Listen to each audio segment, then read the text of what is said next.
Hello guys, I am Dr. Devendra Mishra, working as Assistant Professor in Chemistry at Bidla Institute of Applied Sciences, right? Also running this Tetrahedron Chemistry Classes channel, and here are the links available to approach me. Hello friends, welcome back to the Tetrahedron Chemistry Classes. So guys, in today's class I am going to discuss metal carbonylates. As you remember, I have started that organometallic series, but I couldn't complete that particular series, right, due to my ill health. Now, actually, I am little bit better, and I have already uploaded a lecture on the ozonolysis of alkenes. And in today's class, I am going to discuss my lecture number 8th B, right? And in this lecture, we will discuss the metal carbonylates, organometallic part, okay? And if you see the general formula of the metal carbonylates, then you have mx. The x would be the number of this particular metal, and these are the carbonyl groups, and y is the number of these carbonyl groups, okay? And I have put it two negative charge over there. Why I have put it two negative charge, though I can also generalize it by putting the n negative here, right? But mostly we generally have this metal carbonylates in the form of the two negative charge, right? That's why I have put it two negative charge, okay? So this is the general formula, clear? And you know this carbonyl is actually your neutral ligand. It is not having any charge, so it obviously indicates that whatever the charge present on this particular complex ion would be the charge present on the metal. That means in the metal carbonylates, your metal would be in the negative oxidation state. It could be -1, it could be -2, right? And if you do the reactions under extreme conditions, if you use the very strong reducing agent, then you may have this metal in -4 oxidation state also, okay? So how we can prepare this metal carbonylates, you can see here. So how we can prepare actually these metal carbonylates, right? You can see here I have written this metal carbonyl, right? This is the general formula for the metal carbonyls, where M is the transition metal atom and CO is the neutral ligand and N is the number of the carbonyl group, and there is no charge over there, so obviously it's a metal carbonyl which are neutral in nature. And generally you see, when your metal carbonyls are actually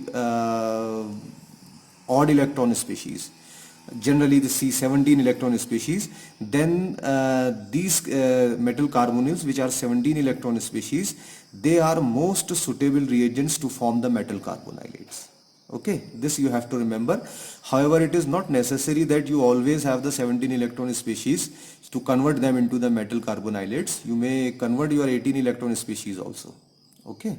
But these 17 electron species are more prone to undergo the reduction to form the metal carbonylates. And apart from this 17 electron species, you may have the dimers also. So your dimers, if you have the metal carbonyls in the dimer form, they can also be reduced to the metal carbonylate. So what I have done here, I did the reduction of this metal carbonyl, and you know the reduction, the basic definition, see, you are familiar with the different types of the definitions for the reduction, and one very important fundamental definition of reduction is that addition of the electron, right? So when I am doing the reduction, that means I am simply supplying the electron. So I have put it two negative here. These two formula are actually same. So this formula is for the metal carbonylate. And now what would be the feature of this metal carbonylates? Generally these metal carbonylates, they obey the 18 electron rule, right? Generally they obey, mostly they obey the 18 electron rule, but you may find the exceptions also where they will not follow your 18 electron rule, okay? But generally they follow.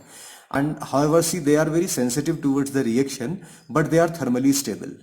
That means if you supply heat to these metal carbonylates, right, then they are very thermally stable, but they are sensitive. They can undergo the different kinds of the reactions, okay?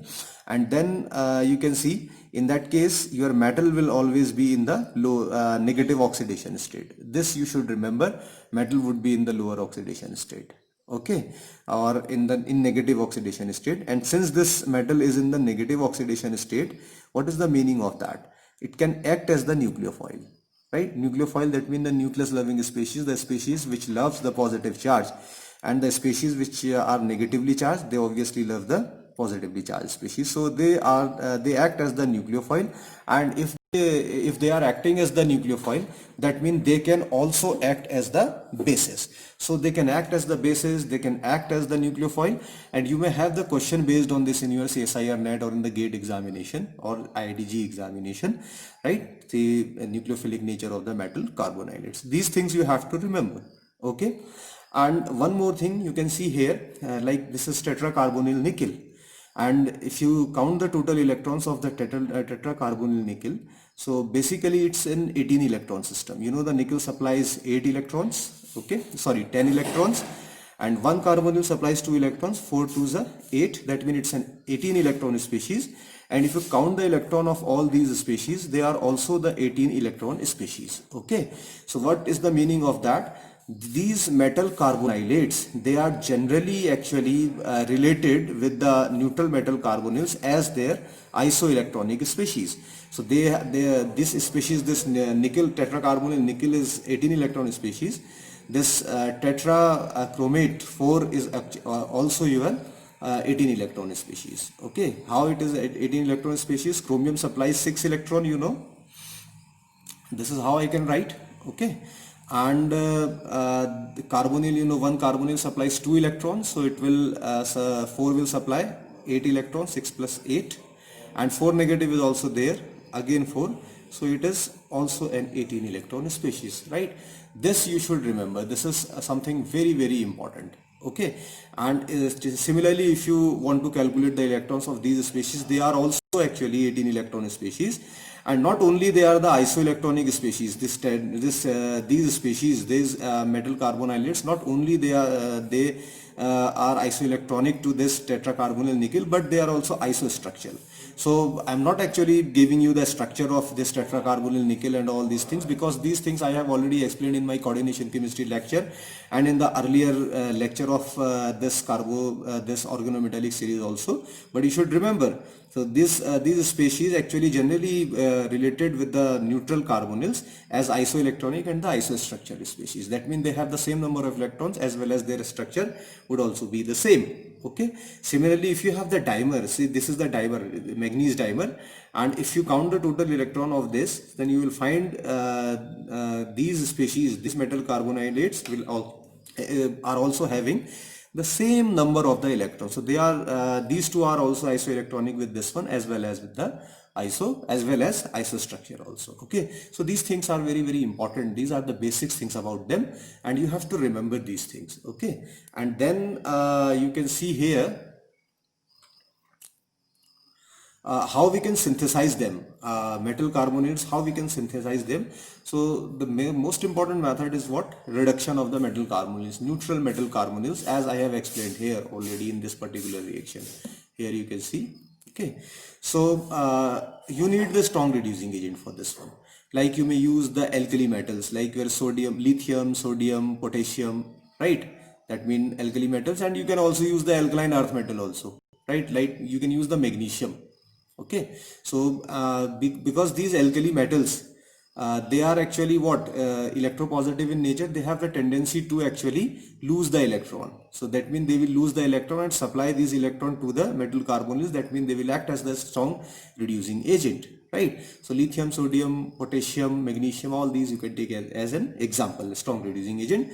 Similarly, you may have the alkali metal hydrides, right? If you have the alkali metal hydrides like sodium hydride, potassium hydride, and you know in these strips, since these are the hydrides, that means your hydrogen is in negative oxidation state. So you can write negative here, you can write negative here, this is positive here, this is positive here. If you write in that manner, that means they will also, these hydrogen gets attached to the metal carbonyls, right? Or they will supply the electron if they are if they don't attach to the metal carbonyls, but they can supply the electron. Similarly, you may have the sodium borohydride, a very famous organic, very famous reducing agents which is used in the organic reactions.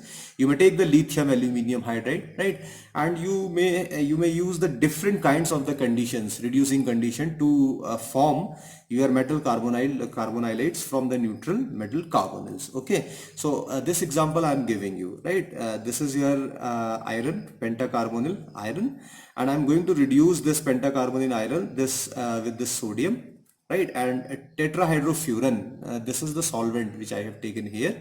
And see, if you have a question, if you will have question from this particular topic, so you have to remember only what the reducing conditions. There is not much importance of your solvent, whatever solvents you are using, but you should know you should have the idea about the reducing agents. Okay, so this sodium will supply electron to this pentacarbonyl iron, and it will convert into the tetra carbonyl ferrate 2, right, and one carbonyl will reduce. Now here you can see here two negative charges there, that means iron is having the two negative charge in that case. Okay, so that means you need the two electrons, and if you need the two electrons, that definitely you will use two sodium, right, because one sodium will provide one electron, two sodium will provide two electron. Okay, so this is something very, very important. Okay, and if you see how many electrons are there, so this is actually your 18 electron species. Okay, this is your 18 electron species, and the iron will provide 8, and one carbonyl provides 2 electrons, so 5 will provide 10, so it's an 18 electron species. Okay, very important, very, very important. And this is also the 18 electron species. How? Iron will provide 8 and 4 carbonyl will provide 8, and 2 negative is there, so you can write 2 there, and again it is 18 electron species. So electron count actually in that case is same. And then you can take the another example, hexacarbonyl vanadium. So it's in 17 electron species, right? If someone asks these, you have given these two species, which will undergo reduction to form the metal carbonylates at the brisk rate or at the faster rate, then obviously this hexacarbonyl vanadium will undergo the reduction reaction very fast. Why? Because it is the 17 electron species, and it is always actually wants to complete its octet and getting converted into the 18 electron. The 18 electron species are considered as the most stable species, so it will readily undergo this reduction reaction. And obviously you are adding one electron to here only, because it is 17 electron species, right? Because vanadium provides 5 electron, and 6 2 is 12, 12 5 17, again 6 2 is 12, 12 5 17, 1 18. You are providing only one electron, so you will use only one sodium here. However, it is not important to remember how many atoms of the sodium you are using and all these things. These are useless actually, but you have to remember how we can synthesize the metal carbonyls. Okay, so this is hexacarbonyl iron, so the hexacarbonyl vanadium. So this is how you can actually synthesize them.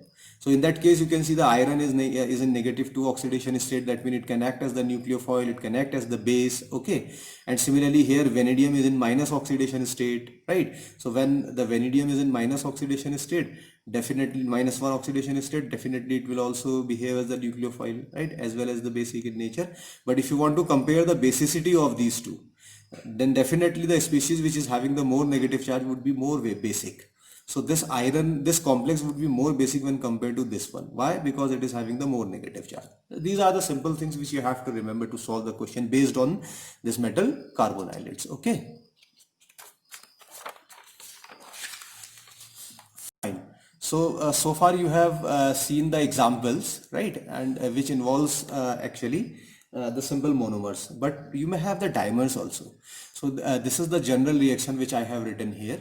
Okay, so let me adjust light first. Okay, now it is a little bit better, I think. And you can see here light is not better, but actually you may not find the shadows on the paper. Okay, so this is your actually dimer, right, M2CO10. And what you can do, you can reduce the dimer using that tetrahydrofuran solvent, and you may have this metal carbonylate, right? And obviously you can see here 2 5s are 10 carbonyls are here, and the 2 metals are here. You can put the 1 negative here. Okay, And from here you can get idea. If you have say this M you can take as your manganese, your tactinium and your rhenium. Okay, they all provide the same number of the electrons. So now you can see I am going to explain a very beautiful, very important thing to you. And this thing is what, say you have your this particular group, manganese group, and then you may have your iron group, and then your cobalt group. And you know, I have actually developed a very important mnemonic to remember all these transition metal series, 3 transition metal series, and I'm giving you the link in the description so that you can go there and learn how we can remember by using that mnemonic. Okay, so in that case you can see what I am writing here. When you have this particular group, and then obviously two of the metal would be involved in the dimer. Okay, so these will form the dimer. That means only two metal bonds would be there. See, 2 is written here. That means 2 electrons are needed in that case. 2 electrons are needed, and only what I can do, I can write 1 here. You can change it as 1. Only one metal bond is here in that case. I have written here. And if you have say these iron kind of this species, right, iron group, if you have, so you will have actually the trimer type of thing, and you will have 3 metal bond. You can see here 1 2 3. And when you have this cobalt group, right, and so in this cobalt group you will have your 4 metal bonds, right. So 1 2 3 4, sorry, 6, not 4 but 6 metal bonds. Okay, so in that case you can write. So when you have the 1 metal bond, so you will need the 2 electrons to reduce this bond, and then you will need the 2 sodium atom. That's why you can consider this here. When you have this, that means 1 metal bond is there, right, and for this 1 metal bond you will need the 2 sodium atom. That's why you have written 2 sodium here. Okay, and then if you have this group 1 2 3, right, that means you will need 6 electron to reduce these metals. So you have to use the 6 sodium atom. When you have 1 2 3 4 6 metal bond, right, then you will need the 12 electrons, right. That means the 12 sodium you will require. The simple thing is that means one metal will require 2 electrons, right. That means 2 will require 4, then 1 metal bond will require 2, and 3 would 6, and 6 would require 12 electrons. So this is very important to remember. Okay, so you can see this particular example. You are having this complex, right, dimer. You are having this particular dimer. That means one metal bond would be there, like cobalt and cobalt. If you want to draw the structure of this one, then it's very easy. You can put one cobalt here, another cobalt here, and 8 carbonyls are there. So you can write 4 carbonyls here, CO, CO, CO and CO. Okay, and similarly you can put 4 carbonyls here. Okay,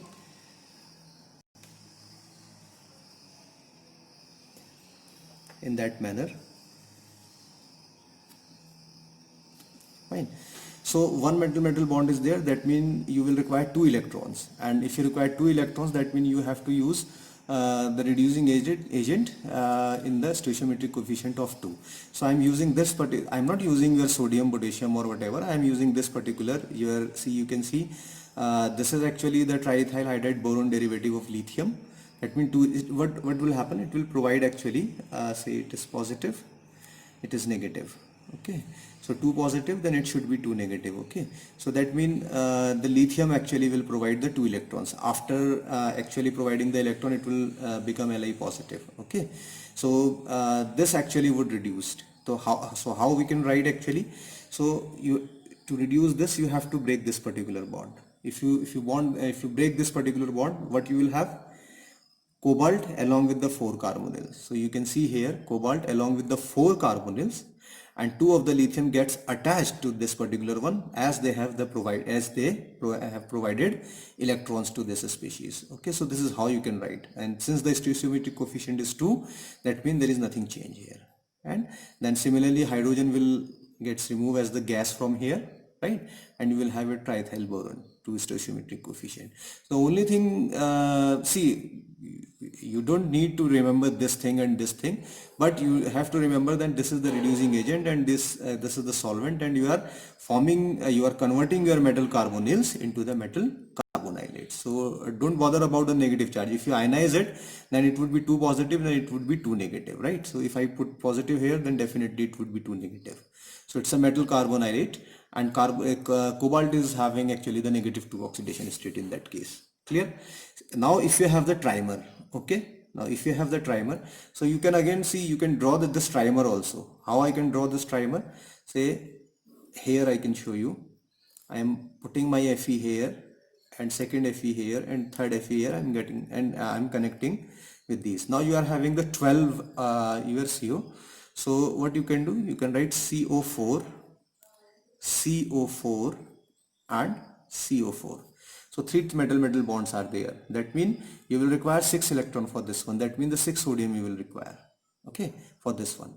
And you can use either you can use the 6 sodium, 6 lithium, 6 potassium, or you can use the 3 magnesium. You know the magnesium is actually the dye positive. So 1 magnesium will provide 2 electrons.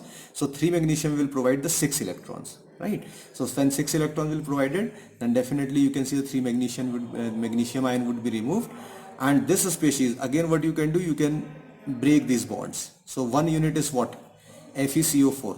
So you can write here FeCO4, and since 3 such units are present, so you can write the 3 here, and magnesium is providing 2 electrons, so you can write 2 negative. So 3 2 is 6, 6 negative, 3 2 is 6, 6 positive. This is how you can you can balance actually this species, okay. Similarly, you can see this last reaction, okay, where you have the 4 rhenium atom, and you are having the 12 of carbonyl. So if you have the 4 rhenium metal or the 4 any metal, then you will have actually the 6 metal bond. This is how actually, right? This is how we can write. So you can put 4 your rhenium in that manner and connect all of them with the single bond, okay. And 12 carbonyls are there. That means each rhenium will have the 3 carbonyls. So 3 into 4, that is 12. So if you reduce it, that means you will have RHCO3, right? This fragment you will have. So you can see here, this is RHCO3, and 4 times they are present, right? And 12, obviously you will need 12 electrons for this. So 12 sodium you can use, right? Or you can use say 6 of magnesium. Whatever condition you want, you can take actually. And this is the solvent, and this is the converted form. This is how you can write, right? And one more important thing, in all these cases, you can see here this is 3 negative. Rhenium is in 3 negative. In that case, iron is in 2 negative, right? And earlier you have seen the case of the vanadium, where you have the vanadium was having actually the 1 negative charge, right? These are the conditions, right? When you have when you use the strong reducing agents. But you have if you use the very strong reducing agents, right? Very strong reducing agent, like if you take your sodium in the liquid ammonia, right? You know this is the condition required in the Birk reduction, where you have actually converted your aromatic system in your different kind of the system, diene type of system, right? So this is the Birk condition, very strong reducing agent. When you put the sodium in the liquid ammonia, it's a very strong reducing agent. And similarly, you can take the lithium along with the naphthalene, then you can take your crown ethers and various things you can take, right? So when you use such strong reducing agents, what you can do, you can have your very super reduced metal carbonylates. What is the meaning of the super reduced metal carbonylates? That means your metal will have the very low oxidation state, even up to the -4 oxidation state. So you can take this hexacarbonyl chromium example, and you are using the 1 sodium here. I'm writing the 1 sodium here, but you can use the 4 sodium here, okay. And this will put the 4 negative over there, right? And 4 sodium ion would remove, and 2 of the carbonyl will remove from here, okay. And then you will have the 4 negative over there. That means the metal is in -4 oxidation state, right? So this is the super, see, when you have your metal in the -4 oxidation state, then you can call it as the super reduced metal carbonylates. But for this to have, you have to use the very strong reducing agent. A few of them I have already mentioned here.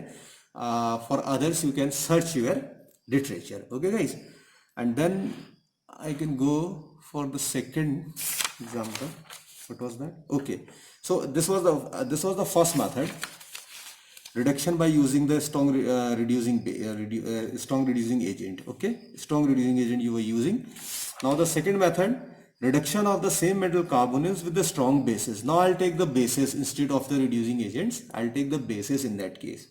And this question actually has been asked in the CSIR net examination, I think in the 2011, and it was a 4 marker question, right? So now what we can do, we can solve this particular question, right? Here you have given the pentacarbonyl iron and you are using the base here. OH negative is a base, right? Strong reducing base and strong base, right? So it will convert that species into certain species, right? And then hydride, we'll use the hydride for this one, and when we treated that A with the hydride, it will get B, right? It will give B. And if you actually oxidize, or if you use the MnO2 if you treat that A with the MnO2, then you will have the C. So in the question you have to identify what are the A, B and C. So we'll very quickly see how we can actually solve this particular problem. So from here I am starting. So you can see I am writing this. Say I am putting 4 carbonyl here, 1 Fe.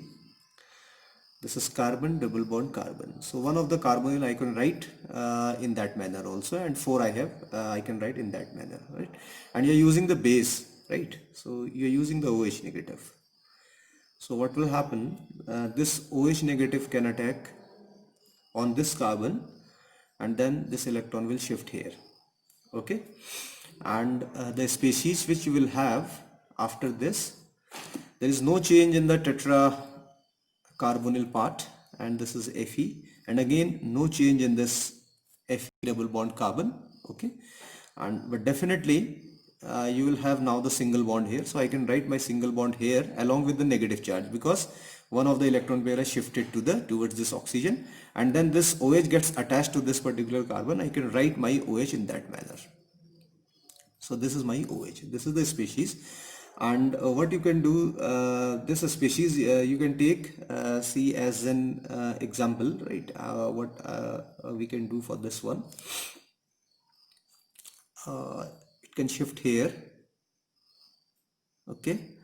And this electron pair can shift here. Then you may have this species, and you can write again CO4, and then your Fe is here.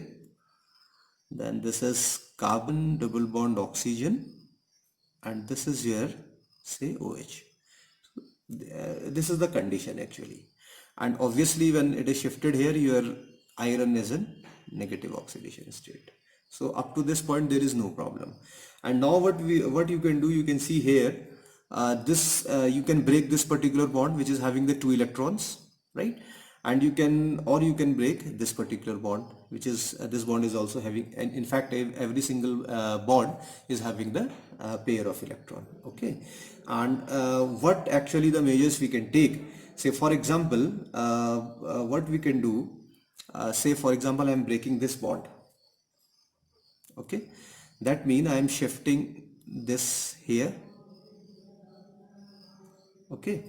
And then this hydrogen along with the electron pair will go to the iron here, and what you will have, this CO2 would remove from here, okay? And when the CO2 is removed here, hydrogen is shifted here, you will have CO4 FeH, right? And one negative was already present here because this hydrogen has moved as the hydride. That means along with the electron pair, that means one negative is over there. That means iron is in -1 oxidation state.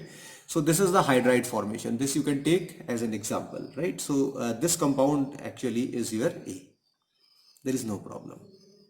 Okay, and one more thing, see this particular species, right? This particular species you can write in that manner also, right? If I have CO4 Fe C double bond O OH, right? So what alternative mechanism I can take. This was my negative. Okay, what I can do, I can move this species as positively charged species. How I can move? The negative charge which is present on the iron, it can abstract this hydrogen as the proton, and this electron pair will go there, right? And this actually will shift here, and this will also lead to the formation of the same compound. Your carbon dioxide will remove from here, and this species will form. This iron gets attached with the hydrogen, and the breaking of this particular bond will put the negative over iron, so you can form in that manner, right? So one thing which you will remember here, I have see the question, in the question it is already given that the OH negative ion you will use, but you can use other actually reagents, bases also. You can use SH. You can use SH along with apart from C instead of your SH, and the mechanism would be the same for OH and SH negative. And you may also use the different kinds of the reducing say agents, right? Different bases, right? That mean sodium borohydride you can use LaH, lithium aluminum hydride, you can use LiBH4. These are the things. So now you have done with this A. Now I'll go to the next step, what we can do in the next step and how we can solve this particular problem completely, right? This is important. Now I have this species, okay, and what I'm using my, okay, I have to shift this, say sodium hydride I am using, NaH. You know the H is negative and Na is positive in the hydride. Okay, so what the mechanism it can follow? So this H negative will abstract proton from here. It will abstract the proton from here, and what will happen when it will abstract the proton? Definitely the electron will shift over the iron. So what species you will have? You will have Fe here, and you will have 4 of carbonyl here. See, hydrogen is removed as this species, right? And one negative was already there, okay, and one negative is coming from the shifting, so you can put 2 negative here. So this B is a very, very famous reagent, you know. This is your Coleman reagent, okay, and very important. See, from these metal carbonylates, you may have the question based on the Coleman reagent. It's a very, very good reagent for the synthesis of the different kinds of the organic compounds. This is Coleman reagent, very important. So you have identified A, you have identified B, and in the next step what you can do, the same species, right? You can use MnO2, right? This is your manganese oxide, right? And this manganese oxide very easily convert that species into the dimer. So you can write CO8 here, right? And even if it continues in that manner, then it will also form a trimer, CO12, okay? So in that manner you can write them. So this is how you can explain this thing. So this you can take as the C. So though I haven't written the options given in the CSIR net examination, but the species A and C, A, B, C, right? This was your A, Coleman reagent was B, and this is your C. This is how you can use, right? You can actually solve this kind of the problem, okay? And then after that, the third method of preparation, and this third method of preparation is actually by the disproportionation reaction. And I hope you know what is the disproportionation reaction. Disproportionation reactions are those reactions in which the same species undergo the oxidation as well as undergo the reduction reaction. So how we can write? So I am writing only one reaction for this one. This is 3 times Mn2 and CO10, okay? This is how you can write, and you are treating this with 12 of pyridine. It's a neutral ligand. It will provide 2 electrons, right? It will provide 2 electrons, and you have this 6 times this Mn. Definitely you will need this one, and this will convert into Mn Py6, right, 3 times, and you can put positive here, and then 4 times of Mn CO5 negative, right? Then what you can do, you can count the electrons, right?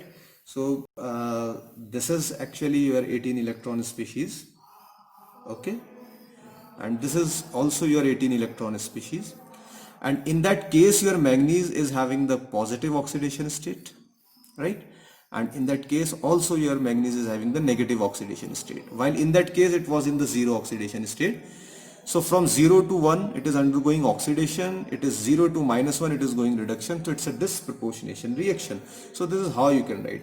Or if you want to actually simplify this particular reaction, so how you can do that, say for example, what I can do, I can make the fragments of these two, right? How?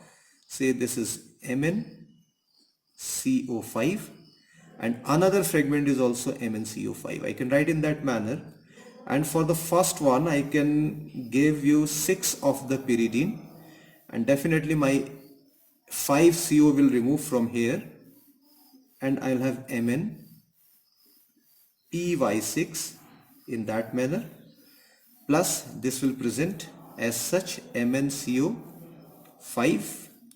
There is no problem in that. If you count the electron of this particular species, 6 2 is 12, right? 12 and 7 and 19 electron system. It's a 19 electron system. This is 5 2 is 10 and 7. This is 17 electron system. Okay. So what it will do, the electron transfer would occur. Electron transfer would occur. That means one of the electron will transfer to this particular species. Then here you will have Mn Py6 times, okay, and one positive would be present here because one electron has transferred, okay. So it's an 18 electron system, and similarly this was the 17 electron system and it was getting one electron from here, okay. So it will convert into MnCO5 negative. This is how you can write. Okay, and if you want to balance them, then you can put the stoichiometric coefficient here, okay. And if you see this species, this is this particular species. If you see this species, this is this particular species. So it's a disproportionation reaction. So these are the methods of synthesizing your metal carbonylates. Now I'm very quickly going to the some of the properties here, okay. So you can see here properties of carbonylates. Due to the presence of the negative charge on the metal, it can act as the base, it can act as the nucleophile, okay. So I have given this species. This is manganese, this is titanium, and this is rhenium, right? All belongs to the same group, okay. And negative, negative, negative, all having the -1 oxidation state, and then I have to decide which one would be the most basic. So if you follow, then your this rhenium is actually the most basic species. How? See, it belongs to the 5D series, it belongs to the 4D series, and this belongs to the 3D series, right? So it depends on the principal quantum number.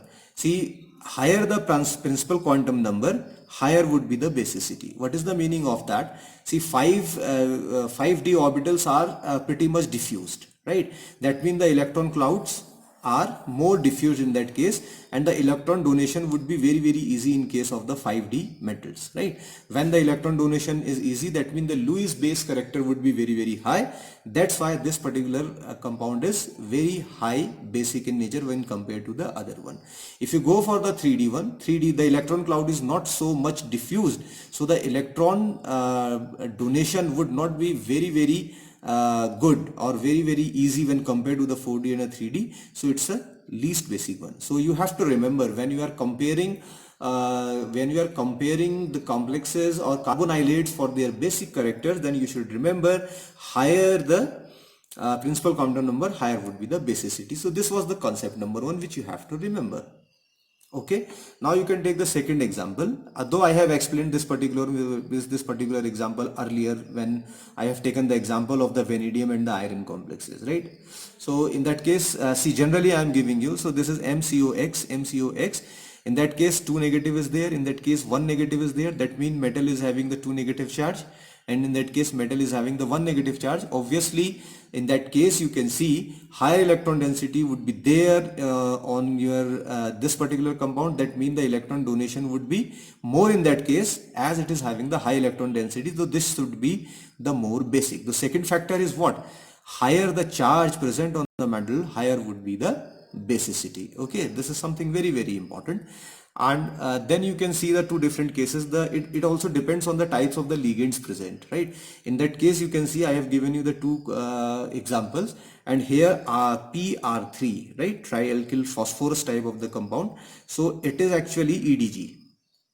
This is EDG, that means electron donating group. So what will happen? It will donate electron towards this to this tungsten, right?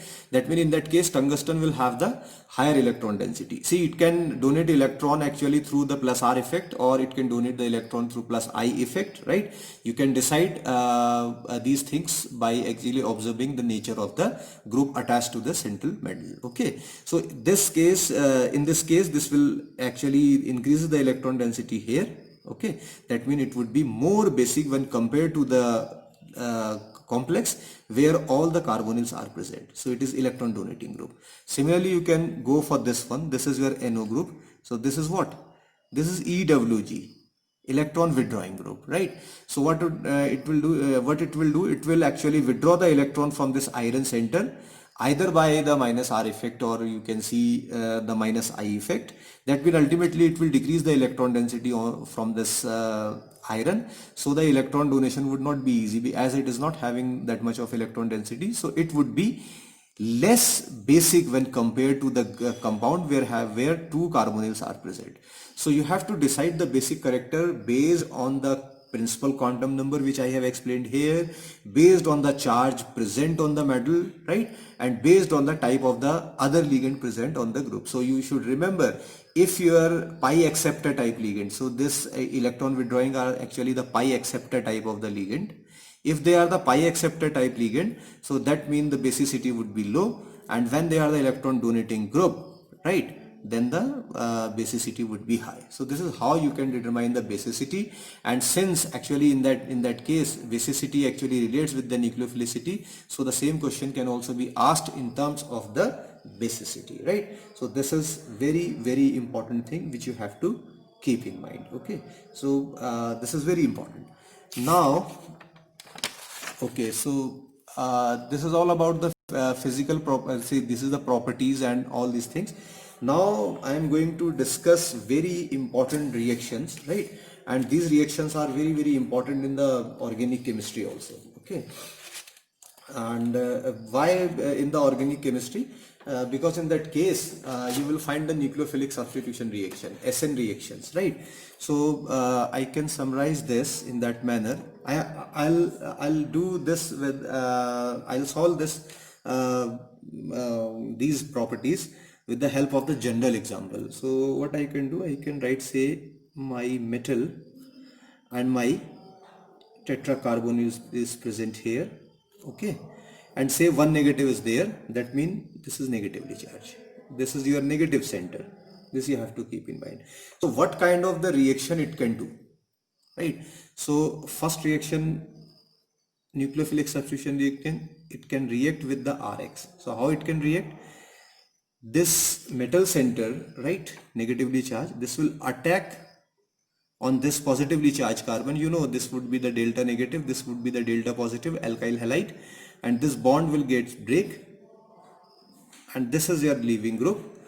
Then your compound would be R, get attached to this metal, CO4. Okay, and obviously this is the leaving group. So this is the one of the reaction. So you are actually synthesizing the alkyl substituted metal carbonyls. This is something very, very important. And then what I can do, I can take another example. Say I am having R Cl double bond O. Okay, so again this is negatively charged species. What it can do, it can attack on this carbonyl carbon and this will shift over there. Okay, when it will shift here, so what will happen, this metal get attached to this particular carbonyl carbon. So this would be your say R and this is O negative, fine, and say this is your M which gets attached to this carbon and this is CO4, and obviously here you will also having the leaving group, that is chlorine, and finally what will happen, this will go and this will come back and you will have your product. How? This is R double bond O MCO4. So earlier with the help of this Kuhlmann reagent or with the help of this species, not Kuhlmann reagent exactly, you are having this alkyl substituted metal carbonyls. Now you are having the acyl substituted metal carbonyl. Very important thing, you have to keep in mind all these things, right? And then what you can do, say I am having say this species, my allyl bromide. So you know this is your allyl bromide, this is allylic carbon having the bromine. Okay, so this can also actually do the same reaction. How? Say this negatively charged metal can attack here, okay, and this bond will shift here and this bromine will remove as the leaving group, so minus Br negative, right? And the product you will having actually metal connected with the 4 carbonyl, this particular one, and this is connecting with the carbon here.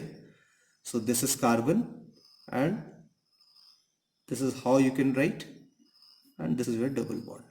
Okay, so this is how you can write these examples. Okay, so this again, see you are having this metal carbonyls which is Ll substituted. So this is how you can write. Or what you can do, you can write this reaction in a different manner also. So I'm writing this again here, M say CO4, negative charge is here, okay, and I'm taking the same this allyl bromide, say this is Br and this is just like that. Okay, so what can happen, it can undergo the SN2. This was the SN1 reaction and it can also undergo the SN2 type of the reaction. So how it can go for the SN2 type of the reaction, this will attack from the back side of the leaving group on this carbon, back side of the leaving group, and it will attack from the back side of the leaving group. Again it will result into the same species CO4 metal and it gets connected with this one, right, and your double bond is present here, it gets connected from here. So you may have this kind of substitution, you may have this kind of substitution, you may have this kind of substitution. If you compare, both are same. So in that case you can in this manner you can write them. And see one more thing, okay, so I think this is sufficient how we can actually explain these things, right?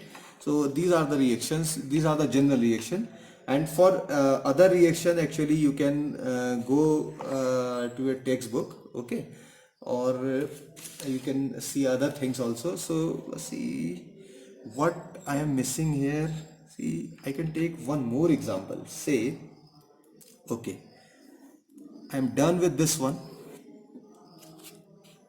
Now say I am having my metal pentacarbonyl, in pentacarbonyl state, and same thing, it is negatively charged. And I have this triply bonded compound and Br. So this carbon is this is propagyrylic position, right? So see, allylic position, then the vinylic position, and after that you are also having the propagyrylic position. So this position actually is what? This is propagyrylic position. So this is propagyrylic position. That means the alkyl, saturated alkyl substitution present in the next carbon of a triply bonded alkene, right? When it was double, then it would be allylic. When it is triple, then it would be the propagyrylic. So in that case, you can see the reaction can take place. What I can do? I can attack through SN2 fashion.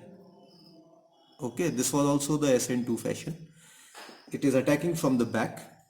When it is attacking from the back, it is forming what? CO5 and your triply bonded compound. This was the carbon. Okay, and similarly, what you can do, you can go for your SN1 kind of the reaction, right? So this is the negatively charged species. It can attack here. Okay, and one of the double bond, actually this should be like that, and one of the double bond will shift here, and this bromine will leave as the leaving group, and then you will have your compound CO5. Okay, and this is your metal, and then you are having actually in that manner, one shifted here, so you can put double here, you can put double here. So this is a species, this species is what? So if I can write in the more beautiful way or in the more clear way, then you will have COM, okay, and from here you will have the carbon double bond, and then you are having carbon double bond. Okay, this is the carbon, and then you can do rest of the things, right? CH2 already present here. So this compound is the allene compound. So you can actually form the various kinds of the organic substitution here, and that's why this reaction is very, very useful, very, very important for you. Okay, and then guys, though the length of the video has increased, it goes up to actually 49 to 50 minutes, but without actually including this Coleman's reagents reaction, this metal carbonylates are actually a little bit incomplete, and this Coleman reagent is very versatile reagent. Okay, and it can also be used for the synthesis of the different kinds of the organic compound. So I'm taking now 5 to 10 minutes more to complete this one, and the correct spelling of Coleman is this one, COLLMAN. This was the incorrect one which I have written earlier. So what is the Coleman reagent? The Coleman reagent is actually Ne2FeCO4. okay, you can write the IUPAC name of this one. You may have the question based on this also. And if you ionize it, then it is 2Na positive plus FeCO4 2 negative. So either you can write in that manner or you can write in that manner. The meaning of both are same. This is the Coleman reagent. So how I can react this Coleman reagent with the different species? Say for example, I'm reacting this Coleman reagent with the alkyl halide as I did earlier to get this alkylated species. Earlier I was generalized. Now I am taking these questions with the help of the Coleman reagent method. Okay, so what will happen? This is negative, this is positive. In that case, iron is in 2 negative, so this iron will attack on this carbon and this will leave from here. So you will have this species R connected with the Fe and your this species. Okay, and obviously this one negative would be there. Why one negative? Sorry, two negative. Okay, it was two negative, so one negative would be used in the formation of the bond, and it will leave, because this leaving group will leave along with the electron pair. So out of two, it will have only one electron right now. And if you see the geometry of this one, right, so it is having the trigonal bipyramidal geometry. What kind of geometry it is having? Trigonal bipyramidal. So you can draw. See, this is F, okay, and then this is R, this is CO, this is CO, and one CO above and below the triangular face. Fine, in that manner you can write. Obviously one negative is there. Now a very important thing, see, you know the migratory insertion reaction. Though I haven't tell this migratory insertion reaction so far, but I'll complete that migratory insertion later on. But there are certain conditions, right? See, if you focus on this particular ligand R, this is the saturated ligand, alkyl group is there, and all these carbonyls which are present, they are the multiply bonded. So these carbonyls actually are not only this one, all, they are the unsaturated one. So when this happens, your organometallic compound is having the saturated as well as the unsaturated ligand, then there is always a chance of occurring or of happening migratory insertion reaction. This thing is very, very important to know the migratory insertion reaction. For this you have to check whether your actually ligands are saturated, all saturated or all unsaturated, or some saturated, some unsaturated. When this condition happens, saturated and unsaturated ligands are present, then always the migratory insertion would occur. So for migratory insertion to occur, we have to actually vacate one of the side from here. Okay, one of the side we have to vacate from here. So how I can do this? So I can write it is Mi. Mi stands for the migratory insertion. So for this I'll put iron here, okay, and say this is my CO, this is my CO, and one of the CO was having in that manner. Okay, however the picture is not looking very, very good, but you can understand in that manner. So what would happen here?